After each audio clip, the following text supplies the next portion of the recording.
Hello, everybody. All right, so one of you asked me to talk about goal setting in personal life. And so I wanted to share my thoughts with you on that today. Um, just for some context, I, of course, help a lot of business people with goal setting, but that would be on my other channel for George Cow Business. You can look it up, my other YouTube channel. And so in this channel, I'm talking about personal life stuff, spirituality. Maybe at some point I might get into politics. But anyway, let's talk about goal setting for personal life. What do I think about it? Well, years ago, I read a book called Executive Toughness by Jason Selk, Selk. Jason, let me double check that. Jason Selk is right. And it's called executive toughness because it's about mental toughness for executives. While I'm not an executive, so to speak, I guess I'm a solopreneur, but I still found the book quite useful. I'm not saying you should go read it. I'll just give you the most important concept that I got from the book, which is the distinction between well, people usually say goal setting. They usually think of results, right? Well, it makes sense. For example, let's say in personal life, oh, I would like to lose 10 pounds, or I would like to move to another country, or I would like to. I'm just thinking another personal life goal that someone might have. I would like to get married or whatever. Okay, so those are all results. And how do the results happen? Well, they happen, well, sometimes by luck, but usually they happen because you put conscious, intentional effort into basically changing yourself so that those results become natural, that they happen naturally.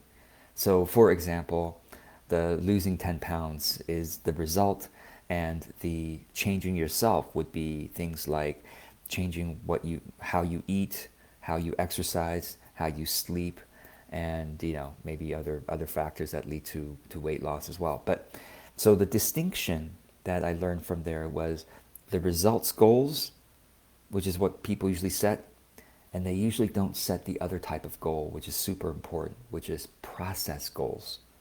And that revelation really set me on a very good path for the last, it's been about 10, 12 years about 10 years since I read the book.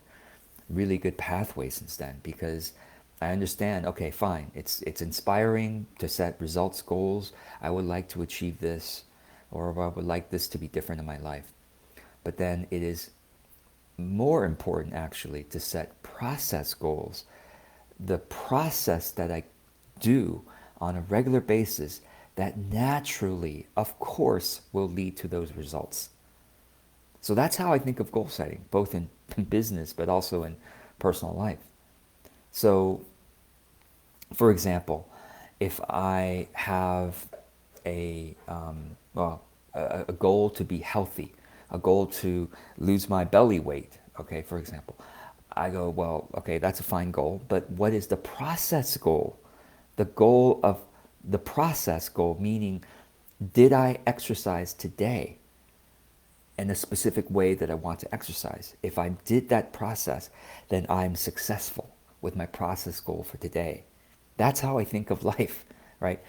If I want to have good energy throughout the day, that's the result, right? Then it's more important for me to think about the process goal of sleeping on time. So therefore, to have a good evening routine, to start my evening routine on time. So therefore, I fall asleep on time so that I can get enough sleep so that the next day I can have good energy.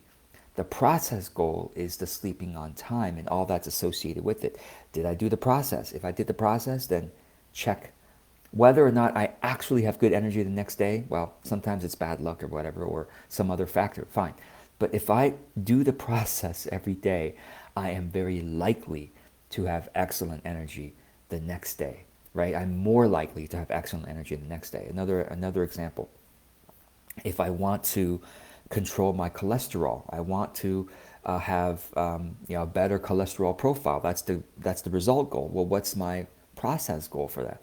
The process goal for that is to eat more vegetables, right? And so the process would be vegetables at every meal.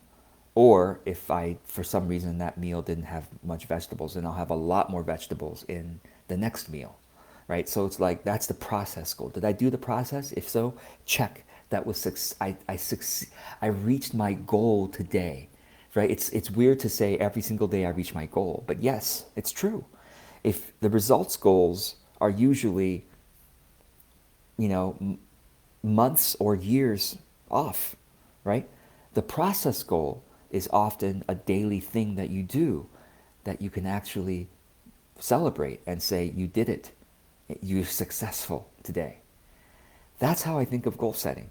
So I don't, so I'll give you another example.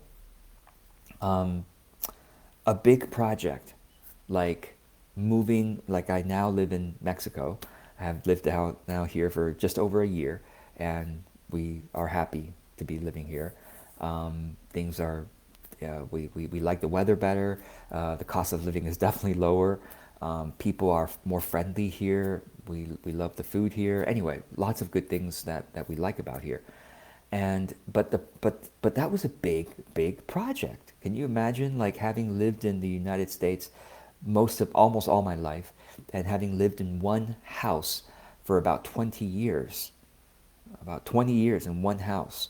You accumulate a lot of stuff in the house, and there's a lot to kind of let go of and detach from, and then to like move to another country without storage, right? Like, that's not true. I sent one box to my parents' home, and my wife sent one box to her parents' home. That's it. One box, and then the rest gone or moved to Mexico. And we flew to Mexico with 6 suitcases and 2 animals, and that's it. No other storage except for those 2 boxes I mentioned.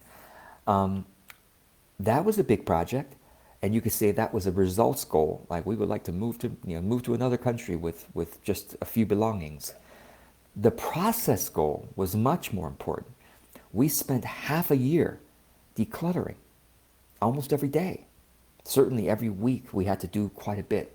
Every single week for half a year. Sell some things, give away lots of things that we couldn't sell, and trash some things. And just that took months. That took months of, well, daily success with the process goal of, did we do, at least 15 minutes of decluttering today? Or if we're doing a once a week session, did we do 2 to 3 hours of decluttering, during the session? And so that's what I really encourage you to think about goal setting, so-called goal setting in personal life. Don't just have visualization of a result. Fine, inspires you, but it should inspire you to design a good process goal, and it should inspire you to do that process goal every day or every week, or whatever the right frequency is for that process. It should inspire you to do it every week. So, for example, I'll give you another example: spiritual growth. This is a good example because it's kind of a vague result. I want to grow spiritually. That's one of my personal. It's probably the most important life goal that I have. My most important life goal is not, to make money, or to have even to have a happy family, or to have good health. Those are all obviously important. But my most important life goal, personal goal, most important priority overall, is to grow spiritually. But that's a very vague result. What's my result? Again, lose 10 pounds? That's very clear. Lose belly fat? That's very clear. Increase, optimize my cholesterol profile? Those are very clear because numbers are attached to that. Grow spiritually? There's no number that I know. I mean, what can I do? Meditate more minutes a day? That's not necessarily better spirituality, right? It's hard to put a number to spiritual growth. If you have any ideas, you can comment below. So I care, therefore, a lot more about the process goal of spiritual growth. So what process goal did I come up with? I said, okay, every week I want to focus on a particular virtue or value or mantra or specific area of exercise or area of growth. Like every week I want to focus on one thing and to like focus on it every day, like to bring my attention to that every day. And the theme can change week by week or it could stay the same. But I want to bring my attention every single day to the theme, my spiritual growth theme of the week. And so I thought I kept working with that process. Like, how do I stay accountable to that process? Well, I know that personally for me, it's very helpful to have external accountability and not just my internal locus of motivation. I wish I were that superhuman to have perfect internal locus of motivation, to not need any external accountability. But so be it. I'm such a way that it does help me to have external. So then I said, okay, once a week I'm going to make a video about the theme of the spiritual theme for me that week. Once a week I'm going to do that, and I'm going to publish that video publicly. If you're watching one of those videos now, you notice I make one of these videos every week. So, but then I needed additional accountability to make the video every week. So what I did was I then set up a weekly meeting with some friends, some clients actually. I invite all my clients to this weekly meeting, and then not everyone, most people don't even show up. It's like only a few people show up every week, but it's a weekly meeting where we get together and we take 25 minutes to do our spiritual reflections. Some people like me will record that reflection on video like this, like you're watching this right now during one of my Sunday meetings. Actually, I'm recording this live right now. And others are privately journaling, others are doing their meditation, others are doing some other thing that will allow them to stretch themselves spiritually. So we meet every week, and I'm the one facilitating the meeting, so I have ultimate accountability for showing up, to open the room, the Zoom meeting room, and to give us the timer to like do our reflections.